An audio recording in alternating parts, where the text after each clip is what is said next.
আপনারা ইতিমধ্যে দেখেছেন যে আজকের আলোচনার টপিক হচ্ছে the keys to attain happiness in life.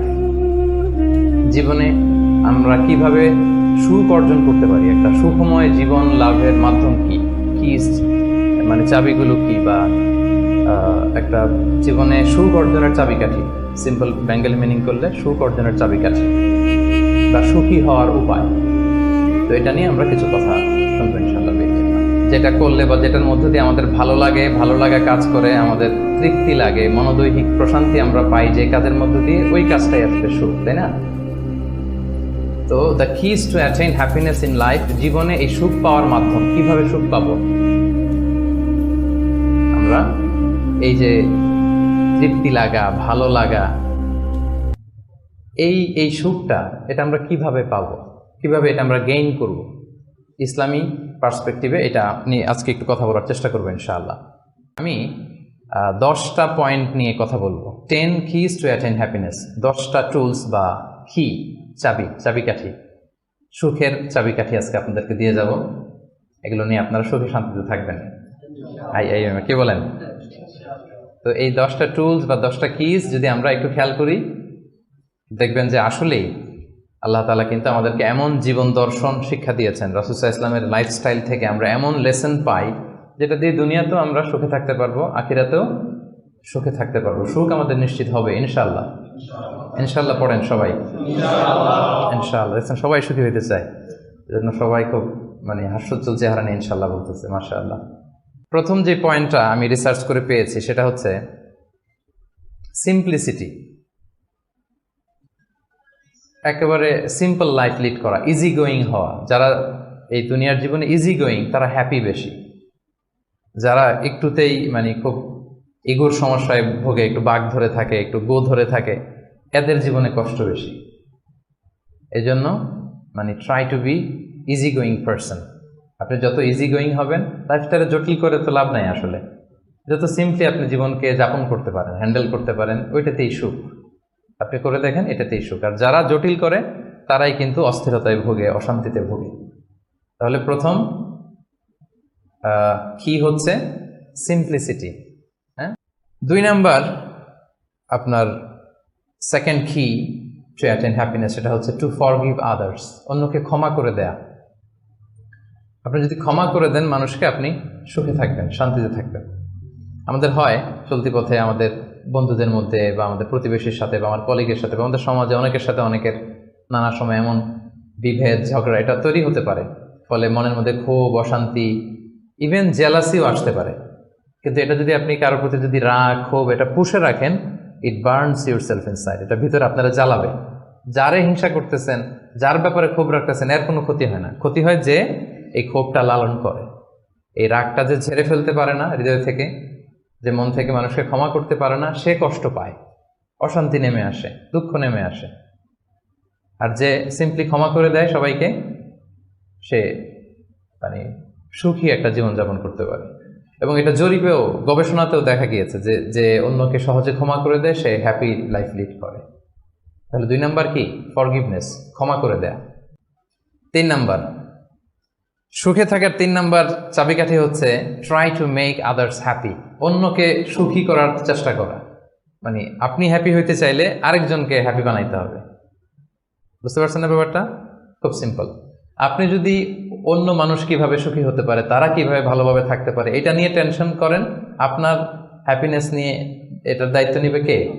কিছু কাউকে দান করেন, চ্যারিটি করেন, ডোনেশন করেন।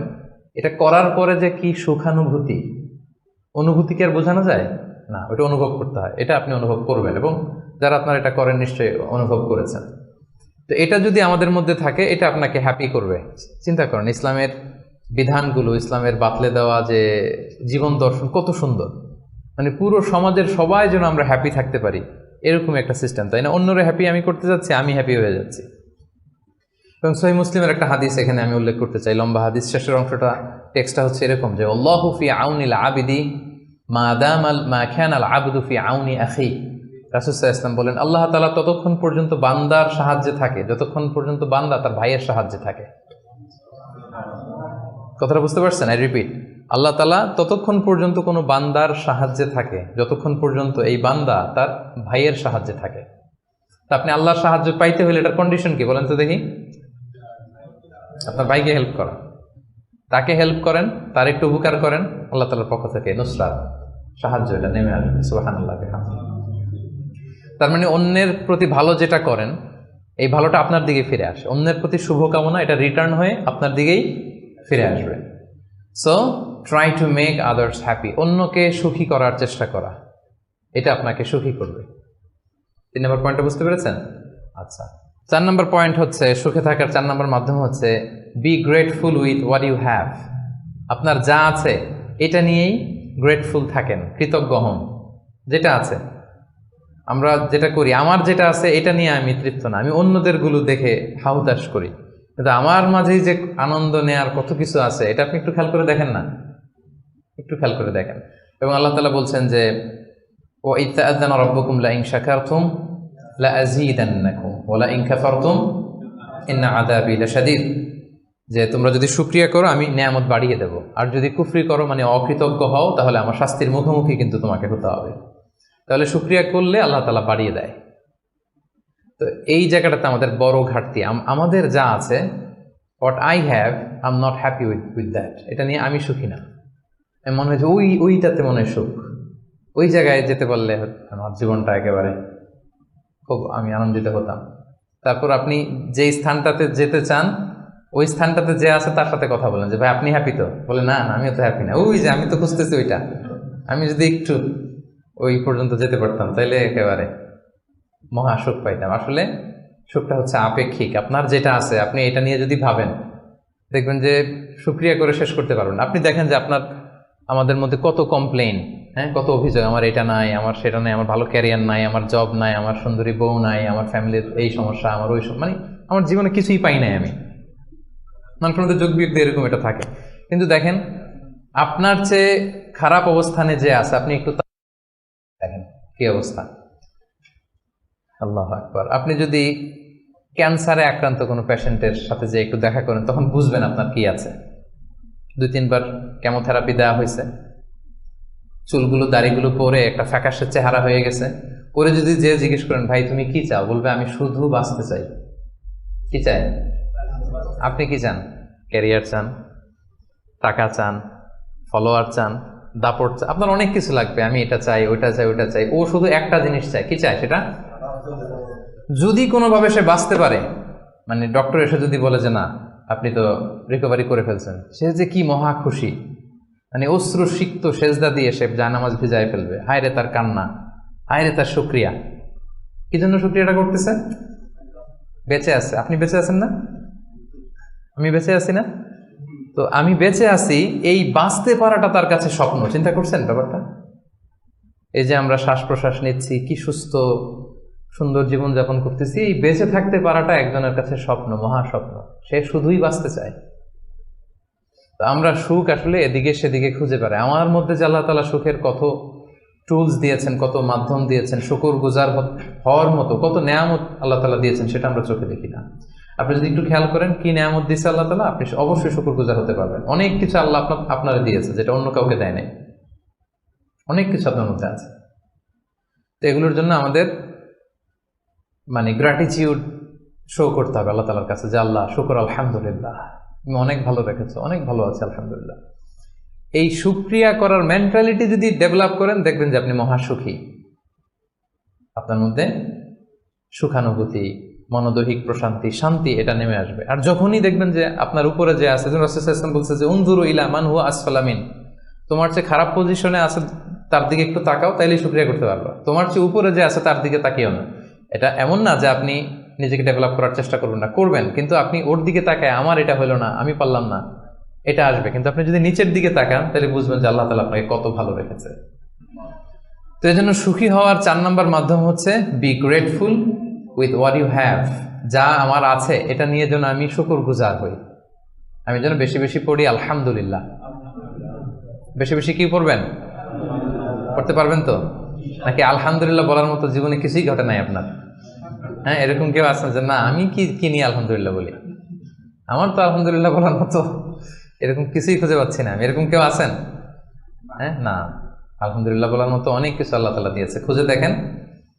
সুখে থাকবার মতো, আলহামদুলিল্লাহ বলার মতো অনেক কিছু আমাদের জীবনে আছে প্রিয় ভাইয়েরা। তো 4টা গেল, 5 নাম্বার আমরা চলে যাই এবার। 5 নাম্বার হচ্ছে অনেকটা কাছাকাছি আগেরটার, অ্যাভয়েডিং কম্পারিজনস, তুলনা না করা। আমরা অনেক সময় নিজেকে অন্যদের সাথে তুলনা করতে যে অশান্তিতে ভুগি, এটা কিন্তু হয়। কম্পারিজন করলেই অশান্তি নেমে আসে। এটা খেয়াল রাখবেন যে আল্লাহ তাআলা এই পৃথিবীতে আপনাকে একজন unique, a very unique person হিসেবে পাঠিয়েছেন। প্রতিটি মানুষ অনন্য এই পৃথিবীতে, প্রত্যেকটা মানুষ, কারোর সাথে কারো তুলনা হবে না। সো আপনি যদি দেখেন যে না, ওর তো সফলতা বেশি, ওর তো এটা বেশি, ওর এটা হয়ে যায়, এটা হচ্ছে আপনার একটা হাইলাইটেড রিল। ফেসবুকে একটা নতুন রিল বের করছে না, এইটার সাথে কম্পেয়ার করলে হবে না। ইংরেজিতে একটা কি যেন বলে যে the grass is always green out of the fence, মানে বাইরে থেকে বাগানের ঘাস খুব সবুজ লাগে, কিন্তু বাগানে যে বসে দেখবেন না, ওদিকে তো হলুদ হলুদ ঘাস আছে, মরা ঘাস, লাল ঘাস, এইটা সেইটা, কিন্তু বাইরে থেকে গল্ফ মাঠ দেখলে কেমন লাগে? ওরে আল্লাহ, এত গ্রিন! গল্ফ মাঠে যে বইটা দেখেন যে কি খসখসে রুক্ষ, কিরকম, আরো কিছু ঘাস আছে, সুন্দর না? অসুন্দরটা কাছে গেলে দেখা যায়, দূর থেকে আপনি বুঝবেন না। তো আপনি যাদের গ্ল্যামারাস লাইফ দেখে আপনি হাহুতাশ করেন, বুক চাপড়ান, এটা হচ্ছে হাইলাইটেড রিল ফেসবুকের, মানে ওইটাই তার মূল লাইফ না। হ্যাঁ, that is not the total picture. কারণ শুরুতেই তো বলছি, দেই কোনটা আমরা ফেসবুকে? কথা বলেন, স্পেশাল ইভেন্টগুলো দেই আমরা। আমার দুঃখের ওটা তো আমি লুকাই, আমরা লুকাই, ওটা তো আমরা দেখাই না। সো অন্যের হাইলাইটেড রিল দেখে যেন হাহুতাশ না করেন। আপনি একজন অনন্য মানুষ, আল্লাহ তাআলা আপনার মধ্যেও এমন কিছু ক্যাপাসিটি, ক্যাপাবিলিটি দিয়েছে, এটা দিয়ে আপনি বিশ্ব জয় করতে পারেন আপনি। সো আপনি অন্যের সাথে কম্পেয়ার করবেন, আপনি নিজেকে ডেভেলপ করবেন, মানে compete with your self instead of others. অন্যের সাথে কম্পিট না করে নিজেকে try to B the best version of your self in every single day. প্রতিদিন আপনি ট্রাই করে নিজেকে আপনার মানে শ্রেষ্ঠ ভার্সনে পরিণত করেন, নিজের সাথে নিজে কম্পিট করেন। কিন্তু তুলনা করতে গেলে অশান্তিতে ভুগবেন যে ওর তো এত টাকা স্যালারি, ওর তো এত এত অ্যাচিভমেন্ট, আমার তো নাই, ওর এটা আমার নাই। এভাবে কম্পেয়ার করতে গেলে আপনি দুঃখী হবেন, অস্থিরতায় ভুগবেন।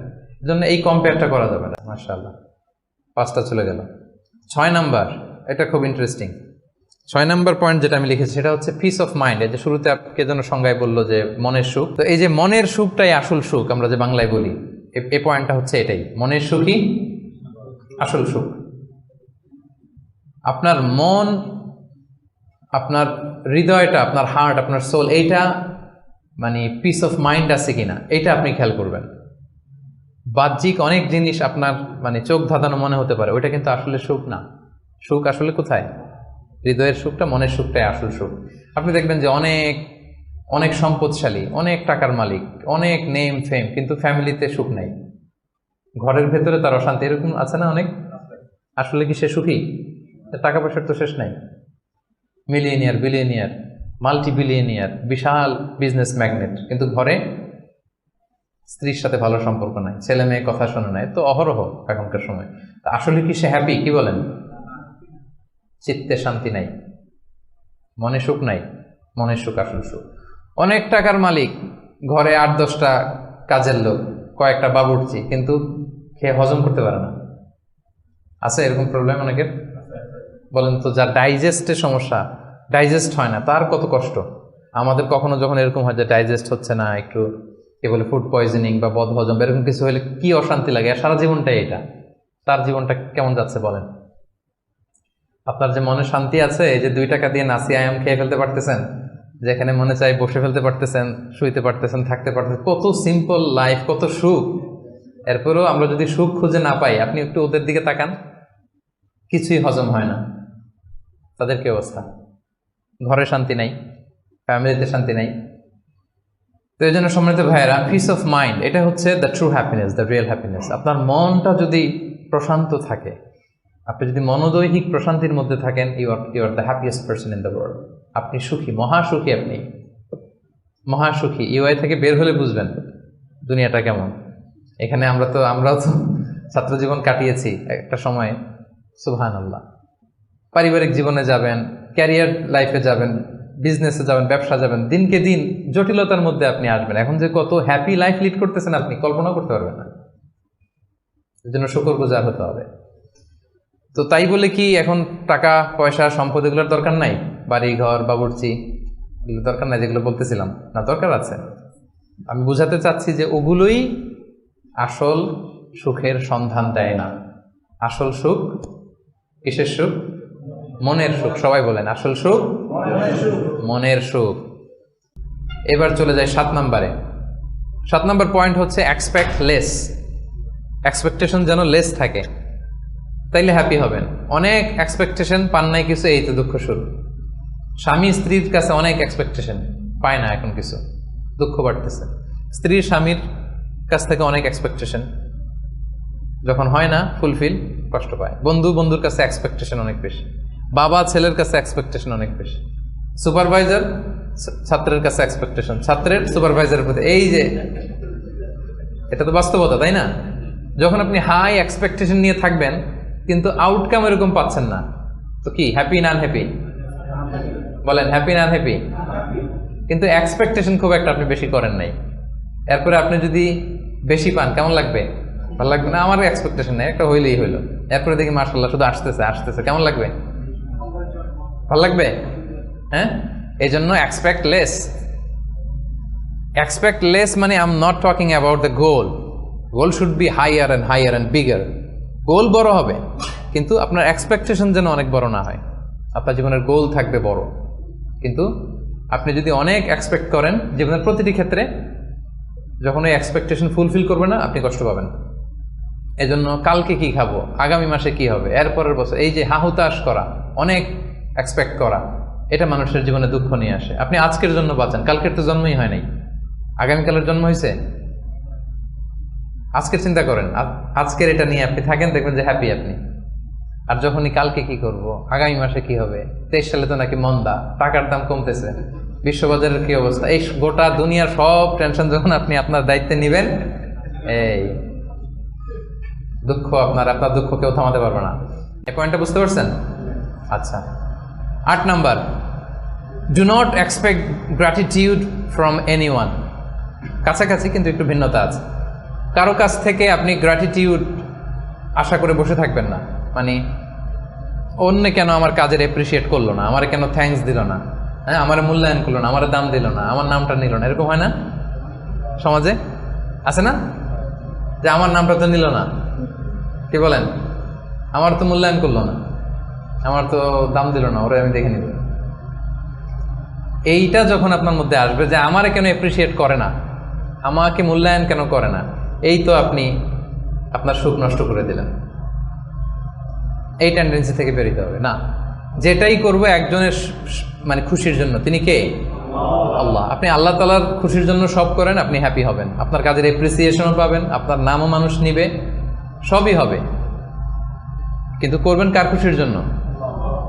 এক্সপেকটেশন যদি থাকে যে আমাকে কেন থ্যাঙ্কস দিল না, আমার গ্র্যাটিটিউড কেন দিল না, এই তো আপনার মধ্যে অশান্তি চলে। আপনি ভালো কাজ করেন, ভালো কাজ করলে এটা অ্যাপ্রিসিয়েশন আসবে, বাগানে ফুল ফুটলে ওটা সুঘ্রাণ ছড়াবে, আকাশে চাঁদ উঠলে ওটা দেখবে, ওটা লুকায় থাকে নাকি, ওটা আসবেই। এজন্য বিশ্বাসীদের টেন্ডেন্সি হবে কিরকম? সূরাতুল ইনসান আল্লাহ তাআলা বলছেন আবরারের বৈশিষ্ট্য কি, বলতে বলতে শেষে আল্লাহ বলছেন ইন্নামা নুতঈমুকুম লিওয়াজহিল্লাহ লা নুরিদু মিনকুম জাযাআও ওয়ালা শুকুরা, যে আমরা তোমাদেরকে এই যে আপ্যায়ন করাচ্ছি, খাওয়াচ্ছি, এটা আল্লাহর সন্তুষ্টির জন্য, লিওয়াজহিল্লাহ। তোমাদের কাছে কোনো জাযাকাল্লাহু খায়র বলবা এটাও লাগবে না, শুকরিয়া বলবা এটাও চাই না, জাযা শুকুর কিছুই চাই না, সব করি কার জন্যে? আপনি এটা করে দেখেন, do everything for the sake of Allah, you will be happy. কিছু পাইলে তো পাইলেন, কিন্তু ও কেন গণলো না, ও দাম দিল না, ও নাম নিল না, মূল্যায়ন করলো না আমাকে, এইটা থেকে বেরোয় আসতে হবে। এইটা যতদিন আপনি লালন করবেন আপনি আনহ্যাপি হবেন। বুঝতে পেরেছেন?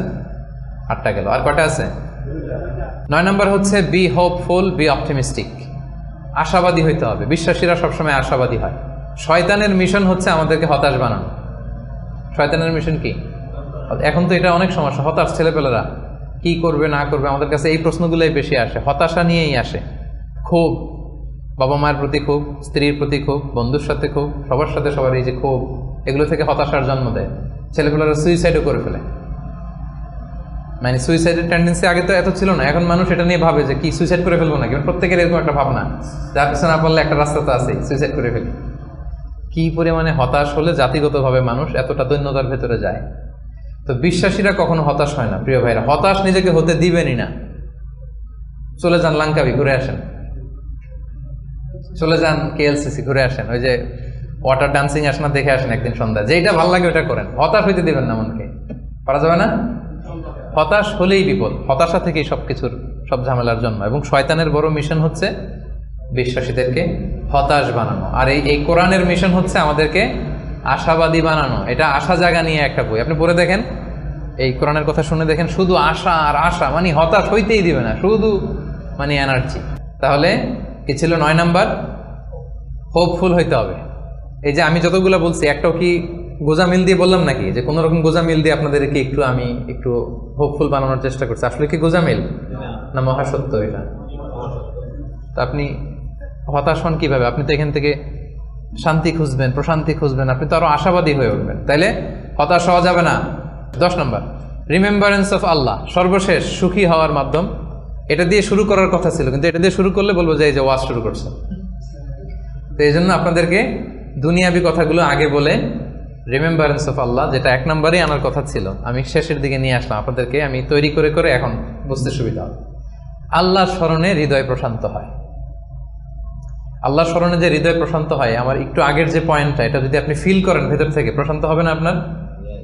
আপনি তো মানে বিশাল বড় আশা নিয়ে বুক বেঁধে থাকবেন, আপনার তো হতাশ হওয়ার কোনো সুযোগ নেই। আপনি ভিতর থেকে মনোদৈহিক প্রশান্তি, শান্তি, সুখ এটা অনুভব করবেন। আল্লাহ স্মরণ, আখিরাতের স্মরণ যার মধ্যে থাকে সে সুখী হয়, সে জীবনে শান্তি লাভ করে। আর আপনি যদি নাস্তিকদের দিকে তাকান, আপনারা জানেন ওরা কি কঠিন জীবন যাপন করে। বিশ্বাস করেন, টক শোতে অনেক বড় বড় কথা বলে, কিন্তু রাতের বেলা যখন মরণ নিয়ে চিন্তা করো, দম বন্ধ হয়ে আসে। আমরা মরণ নিয়ে কথা বলে দম বন্ধ হয়ে আসে, তো বুক ভরা দম নিয়ে আমি তো খুশি, আমি তো আমার রবের কাছে যাচ্ছি, আমার মহা অভিভাবকের কাছে। আতান গয়রে মাজুজ, এমন সুখ শান্তির সন্ধান আমি পাবো যেটা কাটাপ হবে না, কোনোদিন ছিনিয়ে নেওয়া হবে না, এটা চলবে তো চলবে মহাকাল। তো আল্লাহর স্মরণ, আখিরাতের স্মরণ আমাদেরকে খুব হোপ দেয়, আশা জাগায়, আশা জাগা নিয়ে। কিন্তু নাস্তিকদের কথা যদি চিন্তা করেন, ওদের জীবন মরণ নিয়ে যখন ভাবনা শুরু করে, ওদের দম বন্ধ হয়ে আসে, একটা সাফোকেটিং লাইফ ওরা লিড করে। এজন্য আল্লাহ তাআলা বলছেন, আলা বিযিকরিল্লাহি তাতমাইন্নুল কুলুব। কেন আল্লাহর জিকিরে মানুষের অন্তর প্রশান্ত হয়? কেন? আমাদের হিউম্যান বিং এটা 2টা জিনিসের সমন্বয়, আমাদের দেহ, বডি আর সোল। আমরা যখন ক্লান্ত হই, ঘুমালে সতেজ হই, ক্ষুধা লাগলে খেলে, ফুয়েল দিলে সতেজ হই। কিন্তু আমাদের রূহ, এটার খাবার কি? আমাদের যে আত্মা, এটা আখিরাতের স্মরণে, আল্লাহর স্মরণে এটা প্রাণবন্ত হয়, এটা সজীব হয়, এটা উজ্জীবিত হয়। এজন্য আল্লাহ তাআলার স্মরণে, আখিরাতের স্মরণে মানুষ উজ্জীবিত হয়, মানুষ প্রশান্ত হয়, সে হৃদয় থেকে একটা সুখানুভূতি সে ফিল করে, এটা রিয়েলাইজ করে। আর যারা এটা করে না, আল্লাহ কি বলছেন? ওয়ামান আ'রাদা আন যিকরি ফাইন্না লাহু মাঈশাতান দানকা, they will live a very suffocating life, very miserable life. আপনি যদি নাস্তিকদের দিকে তাকান, they are all the time long in dilemma, in confusion, they don't know how to go, how to proceed, মানে কি ভাববে, কোন দিকে যাবে, আসলে কি, যদি থাকে কিছু। এই যদি থাকের চিন্তায় ওরা একটা দম বন্ধ হওয়ার মতো যে পরিবেশ পরিস্থিতি, এরকম একটা লাইফ তারা লিড করে। আর যারা বিশ্বাসী, আল্লাহ বিশ্বাসী, আখিরাতে বিশ্বাসী, তারা এই পৃথিবীর জীবনে তো সুখী হবেই, আখিরাতে তারা মহাশান্তির সন্ধান পাবে। এবং যে আয়াতটি দিয়ে শুরু করেছিলাম সেটা দিয়ে শেষ করে আল্লাহ তাআলা বলছেন, মান আমিলা সালিহাম মিন যাকারিন আও উনসা ওয়া হুয়া মুমিন ফালানুহইয়ান্নাহু হায়াতান তাইয়্যিবা ওয়া লানাজজিয়ান্নাহুম আজরাহুম বিআহসানি মা কানু ইয়ামালুন। সৎ কর্ম সম্পাদনকারী কোনো মুমিন ব্যক্তি, নারী হোক পুরুষ হোক, যে আমি 10টা যা বললাম, এটা সামহাও হয় ইমানের সাথে সম্পৃক্ত, নয় সৎকর্মের সাথে সম্পৃক্ত। এটা 2টা যদি কেউ নিশ্চিত করে, আল্লাহ বলে ফালানুহইয়ান্নাহু হায়াতান তাইয়্যিবা, আমি গ্যারান্টি দিচ্ছি, আমি কমিটমেন্ট দিচ্ছি, আমার প্রোক্লেমেশন, আমার ডেক্লেয়ার, যে আমি তাদেরকে হায়াতে তাইয়্যিবা, আমরা বলি না আল্লাহ হায়াতে তাইয়্যিবা দান করুক আপনাকে, বলি না বাংলায়? হায়াতে তাইয়্যিবা মানে একটা পবিত্র জীবন, একটা সুখময় জীবন, একটা শান্তিময় জীবন আমি তাদেরকে দান করব। এজন্য আল্লাহ তাআলার স্মরণে মানুষের হৃদয় প্রশান্ত হয়। আল্লাহর স্মরণে, আখিরাতের স্মরণে যাদের হৃদয় প্রশান্ত হয়, এদের দুনিয়াতে যে কোনো কষ্ট নাই, সমস্যা নাই তা না, আছে, অভাব অনটন আছে, দুর্ঘটনা আছে, কিন্তু এগুলো তাদেরকে উদ্বিগ্ন হতে দেয় না। কথা বুঝতে পেরেছেন? বিশ্বাসী, সৎকর্ম পরায়ণশীল ব্যক্তিদের জীবনে কষ্ট আছে, দারিদ্রতা আছে, দুঃখ আছে, কিন্তু এটা তাদেরকে উদ্বিগ্ন বানায় না, এটা তাদেরকে অস্থির হতে দেয় না, অস্থির চিত্তের হয় না, তারা প্রশান্ত চিত্তের অধিকারী। আর আমরা শুরুতেই বলেছি যে অন্তরে সুখী বড় সুখ বা আসল সুখ। তো হৃদয়ের সুখটা তারা সবসময় অনুভব করে। আলা বিযিকরিল্লাহি তাতমাইন্নুল কুলুব, জেনে রাখো, সাবধান, আল্লাহ তাআলার স্মরণেই হৃদয় প্রশান্ত হয়। তো আমরা যেন আল্লাহ তাআলার স্মরণের মধ্য দিয়ে, আখিরাতের স্মরণের মধ্য দিয়ে পৃথিবীতে সুখী হতে পারি, প্রশান্ত চিত্তের অধিকারী হতে পারি। আল্লাহ তাআলা আমাদের সবাইকে কথাগুলো বোঝার, আমল করার তৌফিক দান করুন।